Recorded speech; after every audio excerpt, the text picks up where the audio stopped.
आज आपण रझिया सुलतानविषयी माहिती बघणार आहे. रझिया सुलतानचा जो कार्यकाळ आहे तो 1236 ते 1240 या दरम्यान तिने सुलतानपद भूषविलेलं आहे आणि सुलतान म्हणून तिने या काळात कार्य केलेलं आहे. अशी ही रझिया सुलतान जी पहिली स्त्री होती इस्लाम जगतामध्ये, इस्लामच्या एकूण इतिहासामध्ये, की जिने सत्ता हाती घेतली आणि सुलतान पद आपल्या मुठ्ठीमध्ये केलं, अशी ही पहिली स्त्री होती. आणि त्यामुळे रझिया सुलतानला ज्या अडचणी फेस कराव्या लागल्या किंवा ज्या अडचणी तिच्या समोर उभ्या राहिल्या त्या फार महत्त्वाच्या आहेत. म्हणजे या काळातील मानसिकता जर बघितली आपण, ही मध्ययुगीन कालखंडातील मानसिकता जर बघितली आपण, तर या सगळ्या बाबी फार महत्त्वाच्या होऊन जातात. आणि रझियाला अशा नाविन्यपूर्ण आणि अनेक अशा अडचणी समोर आलेल्या दिसून येतात. अल्तमशला 4 मुलं होती आणि एक मुलगी होती. त्यापैकी जो सगळ्यात मोठा मुलगा होता नासिरुद्दीन मोहम्मद. आपण बघितलं की बंगालवर जेव्हा आक्रमण झालं आणि त्यावेळेला तिथे बंगालला असं म्हणता येईल की बंगालची व्यवस्था नीट करण्यासाठी आणि तिथलं बंड मोडून काढण्यासाठी जेव्हा अल्तमशने आपला मुलगा पाठवला नासिरुद्दीन मोहम्मद, तो तिथे होता. त्याने त्या बंडाचा बिमोड केला आणि बंड शमवलं आणि त्यानंतर त्याचा तिथे मृत्यू झाला. तो ज्येष्ठ मुलगा होता अल्तमशचा 4 मुलांपैकी. तो कर्तबगारही होता, परंतु त्याचा मृत्यू झाला. त्याच्या मृत्यूनंतर अल्तमशला जे वाटत होतं किंवा त्याचे जे इतर 3 मुलं होती, त्या 3 मुलांमध्ये ती धमक, राज्य करण्याची कुवत ती त्यांच्यामध्ये नव्हती असं त्याला वाटत होतं. आणि म्हणून त्याने जेव्हा तो ग्वाल्हेरवरून परत आला अल्तमश, त्यावेळेला त्याने आपला उत्तराधिकारी म्हणून म्हणजे 1232 मध्ये रझियाची त्याने नियुक्ती केली आणि रझियाला उत्तराधिकारी घोषित केलं 1232 मध्ये. रझिया ही अत्यंत कर्तबगार होती आणि उंचपूर्ण तलवार चालवणे, भाला फेकणे, घोडा फेकणे या सगळ्या बाबी अत्यंत उत्कृष्टपणे रझिया करत होती. तिला लष्करी शिक्षण पूर्णतः मिळालेलं होतं, त्यामुळे उत्तराधिकाराच्या लायकीची रझिया होती आणि हे अल्तमशने ओळखलं आणि म्हणूनच अल्तमशने रझियाला आपला उत्तराधिकारी म्हणून नियुक्त केलेलं होतं. अशी 1232 मध्ये रझियाची उत्तराधिकारी म्हणून नियुक्ती झाली. पण 1236 मध्ये अल्तमशचा मृत्यू झाला. मृत्यूनंतरच सत्ता हाती येणार होती रझियाच्या. मग जेव्हा 1236 मध्ये अल्तमशचा मृत्यू झाला, त्यावेळेस जे अमीर सरदार होते, त्याचबरोबर 40 गुलामांचा जो गट होता, त्याला 40 गनी सरदार असं सुद्धा आपण ओळखतो. हा जो 40 गुलामांचा गट होता किंवा 40 गनी सरदार जे होते, ते सगळेच्या सगळे रझियाच्या विरोधात होते. कारण की त्यांनाही एका स्त्रीने पुरुषांवर राज्य करावं हे चालणारं नव्हतं. कारण की ती मानसिकता होती, मध्ययुगीन कालखंडातली ती मानसिकता होती. आणि त्यामुळे त्यांनी सगळ्यांनी विरोध दर्शविला, म्हणजे रझियाला विरोध दर्शविला. आणि त्यामुळे फिरोजशाह सुलतान बनला. म्हणजे अल्तमशचा जो मुलगा होता फिरोजशाह, तो सुलतान बनला. आता जो अंदाज बांधला होता अल्तमशने की याची कुवत नाही, म्हणजे नंतरचे जे मुलं आहे त्यांची कुवत नाही, असं जे अल्तमशला वाटत होतं ते इथे खरं ठरताना दिसते. कारण की हा फिरोज शाह अत्यंत विलासी होता, आरामदायी जीवन जगणारा होता आणि त्याला बाकीच्या कोणत्याच बाबीसोबत काही देणं घेणं नव्हतं. असा फिरोज शाह जेव्हा सुलतान बनला त्यावेळेला म्हणजे जास्तीत जास्त वेळेला तो नशेमध्ये असायचा, मद्यपान करणारा असा होता. जेव्हाही तो दिल्लीमध्ये फिरायला निघायचा तर हत्तीवरून तो सोन्याचे नाणे उडवायचा, फेकायचा, म्हणजे लोकांना द्यायचा, अशा पद्धतीचा होता हा फिरोज शाह. म्हणजे जो अंदाज त्या अल्तमशने बांधला होता तो खरा ठरला असं म्हणायला काही हरकत नाही. आणि अल्तमशचा अंदाज खरा ठरून फिरोज शाह सुलतान बनला आणि त्याने राज्याचं दिवाळं काढायला सुरुवात केली असं म्हणता येईल. आता हे जेव्हा 40 गुलामांच्या गटाला लक्षात यायला लागले की खरोखरच हा शासन चालविण्याच्या लायकीचा नाही, हे त्यांच्याही लक्षात यायला लागलं. मधातच एक घटना घडली. फिरोज शाहने रजियावर हल्ला चढवला आणि रजियाला ठार मारण्याचा प्रयत्न केला. कारण की तीच प्रतिस्पर्धी होती ना, आणि ती प्रतिस्पर्धी असल्यामुळे तिला जर ठार केलं तर मग प्रतिस्पर्धी राहणार नाही असं फिरोज शाहला वाटलं आणि म्हणून फिरोज शाहने रजियावर हल्ला केला. जेव्हा हा हल्ला त्या रजियावर केला त्या फिरोज शाहने, त्यावेळेला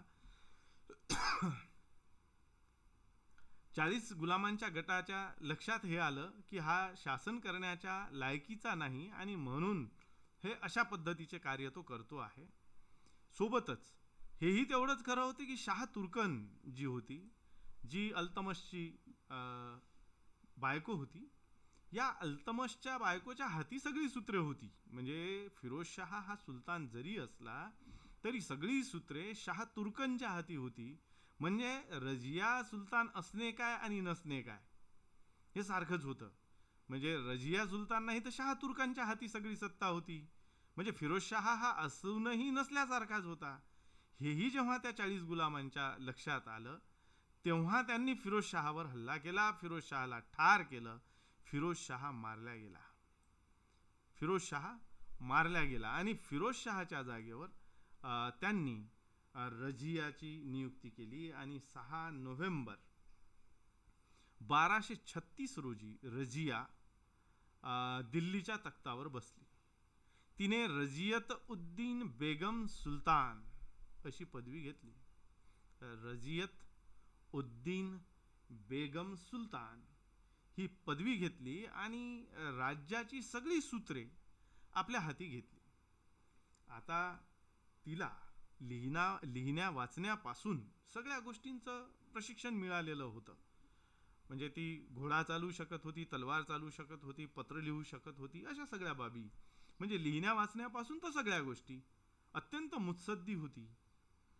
दुसऱ्यासोबत कसं डीलिंग करावं हे तिला जमत होतं. अशा सगळ्या बाबी या रजियाला सगळ्या जमत होत्या आणि रजिया एखाद्या पुरुषासारखी दरबारामध्ये यायला लागली. आता एखाद्या स्त्रीच्या हाती सत्ता येणं हेच तर फार त्या वेळेसच्या इस्लामियांना, कट्टर इस्लामियांना नकोसं असलेलं होतं. पण त्यातही रजियाचा पुरुषी वेश हा थोडा घातकच ठरला असं म्हणायला काही हरकत नाही आणि रजियाला विरोध व्हायला सुरुवात झाली. मुलतान, बदायूं, ग्वाल्हेर इथले जे सरदार होते, या सरदारांनी रजियाला विरोध करायला सुरुवात केली. मुलतान, बदायूं आणि ग्वाल्हेर इथले जे सुभेदार होते ते रजियाच्या विरोधात गेले आणि रजिया विरोधात त्यांनी बंड केलं. आता हे सगळे जे आहेत, म्हणजे मुलतानचा सुभेदार, बदायूंचा सुभेदार, ग्वाल्हेरचा सुभेदार, हे एकत्र येऊन रजियावर आक्रमण करण्याची त्यांची तयारी होती. जर असं झालं असतं तर ते रजियाला भारी गेलं असतं कदाचित. म्हणून रजियाने काय केलं, फार जलद गतीने सगळ्या हालचाली केल्या. मुलतान, बदायूं आणि ग्वाल्हेर इथले सैन्य एकत्र येण्याच्या आधीच रजिया तिथे पोहोचली आणि प्रत्येकांना वेगवेगळं गाठलं. म्हणजे मुलतानला वेगळं गाठलं, बदायूंला वेगळं गाठलं आणि त्यांच्यामध्ये फूट पण पाडली. अत्यंत हुशार होती, तल्लख बुद्धीची होती. त्यामुळे रजियाला या सगळ्या बाबी जमत होत्या आणि रजियाने अशा पद्धतीने त्यांच्यामध्ये फूट पाडली आणि त्यांना एकत्रित येण्यापासून रोखलं. रजियाने या सगळ्यांना एकत्रित येण्यापासून रोखलं आणि त्यामुळे एक एकटं पकडून मुलतानचा वेगळा पराभव केला, बदायूंचा वेगळा पराभव केला, ग्वाल्हेरचा वेगळा पराभव केला आणि आपल्या विरोधात जो विद्रोह होता त्याला तिने दाबून टाकलं. आता हा झाला प्रारंभिक विद्रोह आणि त्यामुळे प्रारंभिक विद्रोहामध्ये त्या विद्रोहाला नष्ट करण्यात ती यशस्वी ठरली. परंतु नंतर झालेले जे विद्रोह होते ते याच्याही पेक्षा भयंकर होते आणि त्यामुळे ते करणं तिला जमलं नाही किंवा त्याच्यात ती अपयशी ठरली. महत्त्वाचं आत्ता तरी हे आहे की मुलतान, बदायूं, ग्वाल्हेर या सगळ्यांना इथल्या सगळ्या सरदारांना मागे पाडण्यात ती यशस्वी झाली आणि तिने या सगळ्यांचा पराभव केला. आपल्याला अशा पद्धतीचं इथे दिसते. मग तिने काही बदल केले आपल्या प्रशासनामध्ये, थोडेफार बदल केले, काही पद भरले. जसं ख्वाजा मुहाजबुद्दीन याची वजीर म्हणून नियुक्ती केली. ख्वाजा मुहाजबुद्दीन वजीर बनवले. आता हा वजीर बनल्यामुळे अडचण कुठली आली नाही, म्हणजे विरोध झाला नाही.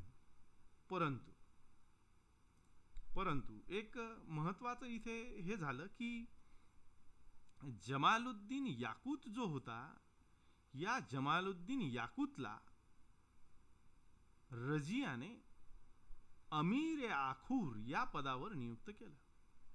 जमालुद्दीन याकूत महत्त्वाचा व्यक्ती आहे किंवा एक पात्र आहे या कालखंडातलं. जमालुद्दीन याकूत हा ॲबिसिनियामध्ये राहणारा एक हबशी होता. आता अशा हबशावर म्हणजे जमालुद्दीन याकूतवर एवढी मेहरबानी रजियाची असणं हे बाकी सगळ्यांना खटकत होतं.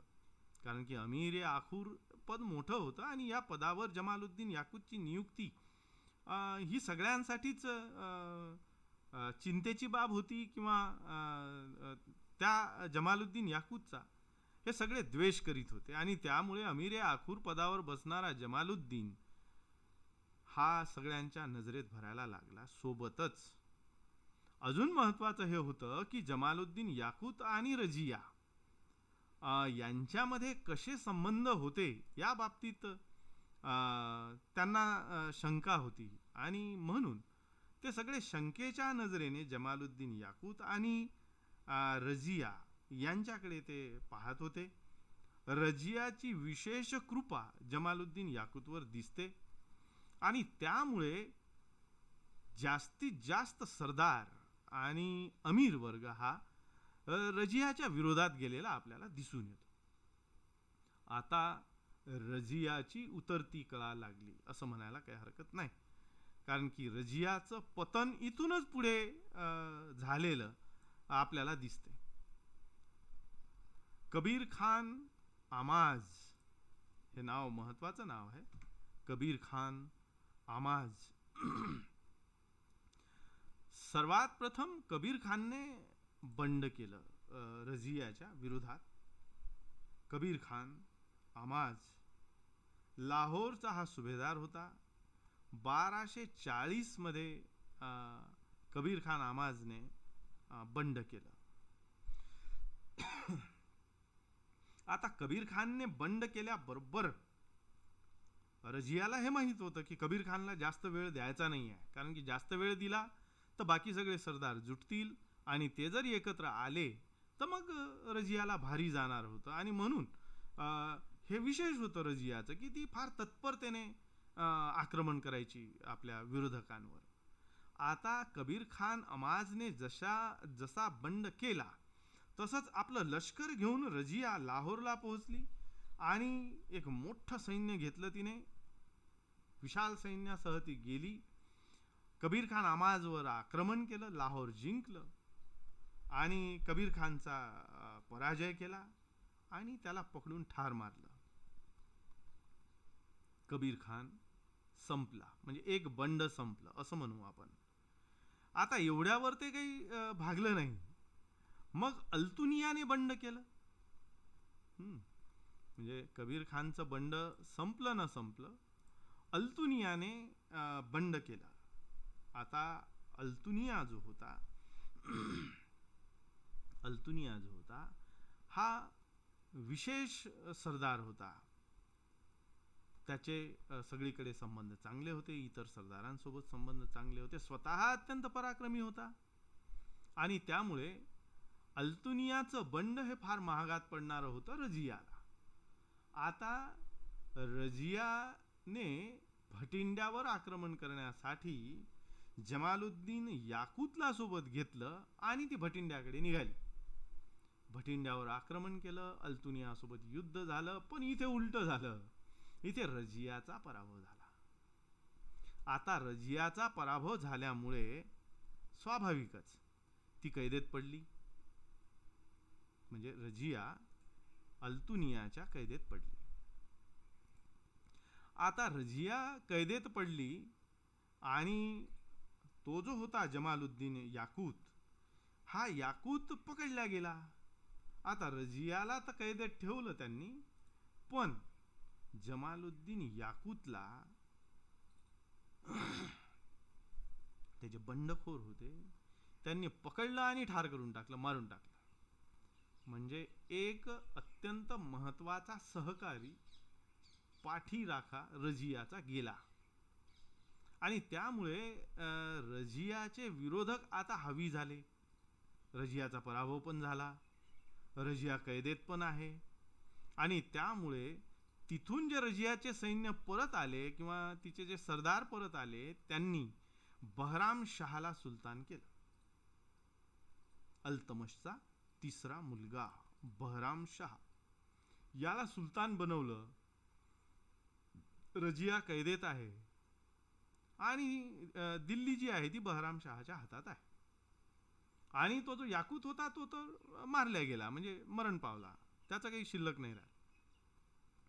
आता बहराम शहा सुलतान झाल्याबरोबर इकडे अल्तुनियाच्या पोटात दुखायला लागलं. म्हणजे काय की अल्तुनिया सुद्धा दिल्लीवर नजर ठेवून होता. त्यालाही असं वाटत होतं की सुलतानाचं जे पद आहे ते आपल्या मताप्रमाणे झालं पाहिजे. त्याच्या मताप्रमाणे ते काही झालं नाही आणि त्यामुळे बहराम शहा जसा सुलतान बनला तसा अल्तुनिया नाराज झाला आणि रजिया जी कैदेत होती त्या रजियाने अल्तुनियालाच आपल्याकडे वळवून घेतलं. म्हणजे ज्याच्या कैदेत रजिया आहे अल्तुनियाच्या, त्या अल्तुनियाला आपल्याकडे वळवण्यात रजिया यशस्वी झाली. आता अल्तुनिया आणि रजिया हे दोघे एकत्र आले. रजियाने कैदेतूनच प्रेमाचे पाश अल्तुनियावर टाकले, जाळं टाकलं आणि अल्तुनिया अडकला. अल्तुनियाने रजिया सोबत लग्न केलं आणि दोघांनी मिळून, अल्तुनिया आणि रजिया दोघांनी मिळून दिल्लीवर आक्रमण केलं. आता दिल्लीवर आक्रमण करणं एवढं सोपं नव्हतं ना. दिल्ली ही चारही बाजूने बंदिस्त आहे, कडक बंदोबस्तामध्ये आहे आणि दिल्लीला बाहेरून पराभूत करणं फार अवघड आहे. रजिया जर दिल्ली सोडून गेली नसती तर काही अडचण राहिली नसती, कारण की दिल्लीत घुसणं फार अवघड आहे दुसऱ्याला, तसंच रजियाला पण अवघड आहे. म्हणजे दिल्लीमध्ये जाणं अवघड आहे, पण दिल्लीत बसून राज्य करणं सोपं होतं ना रजियाला. तिने बाहेर निघायला नको होतं. म्हणजे कबीर खान वर आक्रमण करायला स्वतः गेली, अल्तुनियावर आक्रमण करण्यासाठी स्वतः गेली. आता पराभव झाल्यामुळे कैदेत पडली ना.